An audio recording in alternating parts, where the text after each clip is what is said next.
আপনাদেরকে আজকে দেখাবো কিভাবে মেহেদির রং তুলতে হয়, যেটা আমরা চা পাতা এবং চিনি দিয়ে তুলব। যতটুকু চিনি দিবেন ঠিক ততটুকুই চা পাতা দিতে হবে।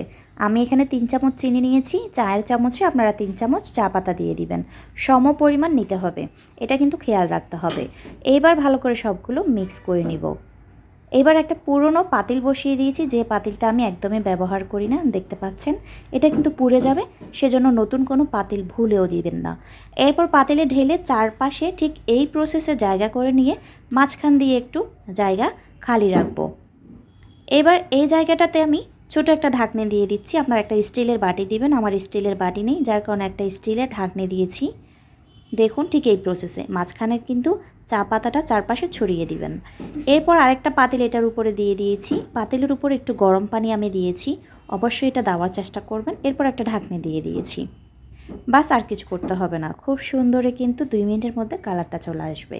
অবশ্যই 2-3 মিনিটের মধ্যে একবার চেক করে ফেলবেন, বেশি হলে 3 মিনিটের মতো লাগবে, এর বেশি কিন্তু লাগবে না। দেখুন কালারটা কিন্তু উঠে গেছে খুব সুন্দর করে। এবার আমি একটা আলাদা বাটিতে নিয়ে নিয়েছি, এর মধ্যে আমি চায়ের চামচে 1/2 চামচ ময়দা ব্যবহার করেছি, দিয়ে সাথে সাথে ভালো করে মিক্স করে নিতে হবে। বেশি ময়দা দেওয়া যাবে না, পরিমাণ মতো ময়দা দিতে হবে, যেন একটু আঠালো ভাব হয় সেই রকম করে রাখতে হবে।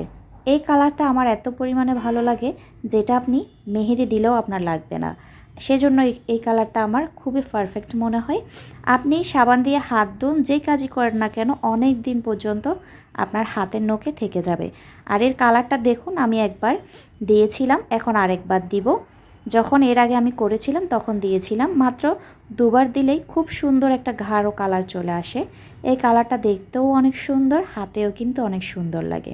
এখন আবার দিয়ে দিচ্ছি, দেখতে পাচ্ছেন। আজকের মতো এখানেই, আল্লাহ হাফেজ।